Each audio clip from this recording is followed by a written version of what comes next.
We're here in the RSNO Centre. We've been rehearsing for our Valentine's Day concert coming up, and we've got some absolutely brilliant, heartwarming and tragic music for you. And I'm here with David Hubbard, Principal Bassoon of the RSNO. And we're here with Marion Wilson, who's leading the second violins this week. And Timothy Orpen, Principal Clarinet of the RSNO.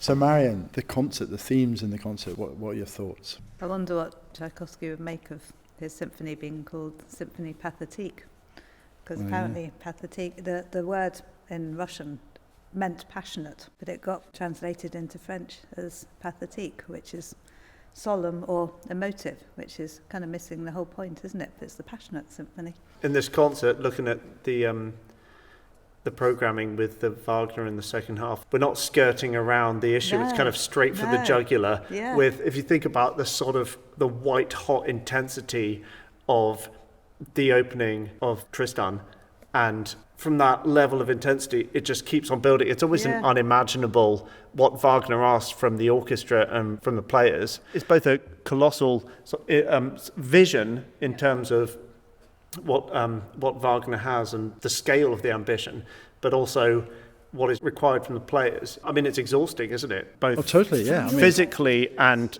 kind of emotionally, because you can't half play the music. No. You either don't play it or No. you really try and play it.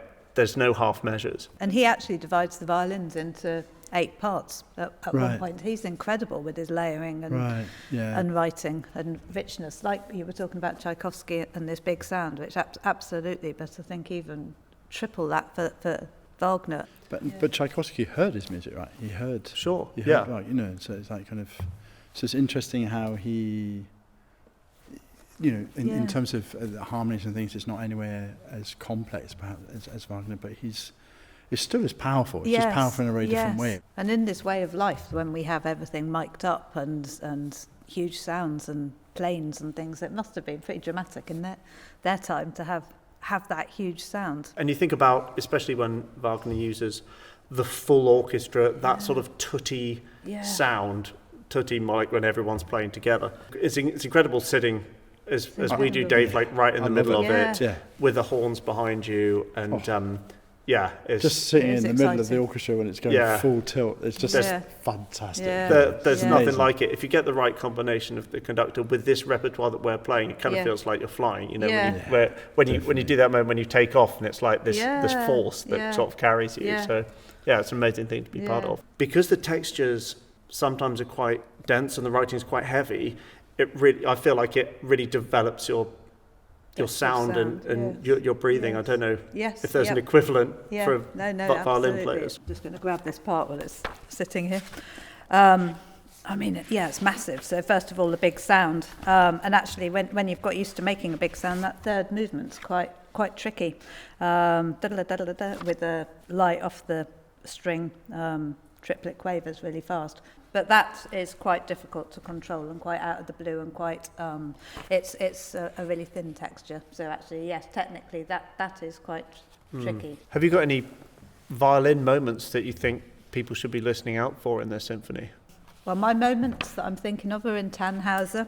So violin-wise, I'm thinking when we're in Venusberg, and I think the audience will know when the violins look like they've got smoke coming out of their ears and nostrils. And I've got another one when Tannhauser's wandered off to Venusberg, and you are luring him to the cave that Venus is in with your clarinet solo. Actually, that does happen to be one of my favourite clarinet solos to play in the repertoire. I absolutely love that one. And talking of sort of quiet and floating clarinet lines, they don't get any better really than the solo in the first movement of Tchaikovsky, Sixth Symphony, where at the end of the solo, the clarinet is marked virtually inaudible, as in Tchaikovsky's marked it actually 6 Ps, so pianissimo's 2 Ps, so even quieter, fading almost to nothing, and then it gets interrupted with an absolute hammer blow from the entire orchestra. It's been so calm and so quiet, and then it's like an arrow just out of the blue. How do you feel playing so quietly? It's a challenge. I mean, if you've got the right read on, then you can feel quite calm about it, but if you don't, it can feel like hard work. I would definitely agree with that. I spent the last month just thinking about reeds for Tchaikovsky 6. It's just it's a big one, because you just have to have the perfect reed, and the perfect reed doesn't exist, right? I don't know exactly how quiet I might play or how loud I might play, and that would depend on the room, the atmosphere, whether the audience is restless or not. But I have a very clear idea about where I can go, my limits and things. I've thought it out quite, and then within that I have my margins and things.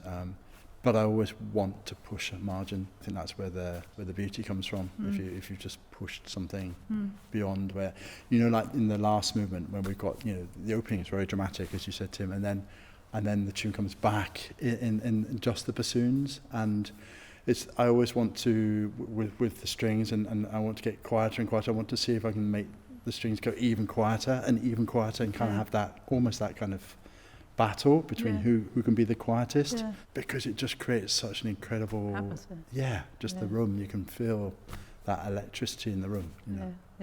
The third movement of the Tchaikovsky, in a way, a sort of shadow of the finales in the fourth and the fifth symphony, being kind of triumphant, or at least sort of mock triumphant, maybe even in the case of the sixth symphony, because it feels and it sounds like a finale. And if you haven't heard the piece before, it adheres to all the conventions of a big symphonic finale. The thing I love the most about it is the way the last movement comes straight hot on the heels of that. It's like a knife blow. It's absolutely tragic. And structurally, he's quite traditional, isn't he? It's like so actually it's the swapping out of the movements which is kind of creates the unexpectedness. Like you said, like the end of the third movement, it really does feel like the end. If you didn't know, if you didn't know the symphony, you could be easily. And then I suppose you've even got the practical thing from, like, you don't want the audience to clap. So, I mean, do you think that attacker is intentional, or that's become through just practice of performing the symphony that's now kind of an accepted thing? Yeah, I suppose that's where a conductor's vision of the symphony really comes in. That's a point where somebody needs to decide whether or not to view the final two movements as a kind of unit, or whether it's just a practical thing to try and keep the musical tension leading from that really boisterous mock finale of the third movement to the actual finale. So maybe there's it's that contrast that is so extreme and so so kind of unique actually to Tchaikovsky. Something I really like about the way David, our conductor for this concert, about his vision for the Tchaikovsky, is that somehow a lot of the traditions that have been built up over the years that have almost become habits or cliches in such a famous piece like this, he's actually gone back to looking at Tchaikovsky's actual markings. There's a couple of places that I can think of where Tchaikovsky has just marked andante, so like a walking pace, a sort of moderate pace.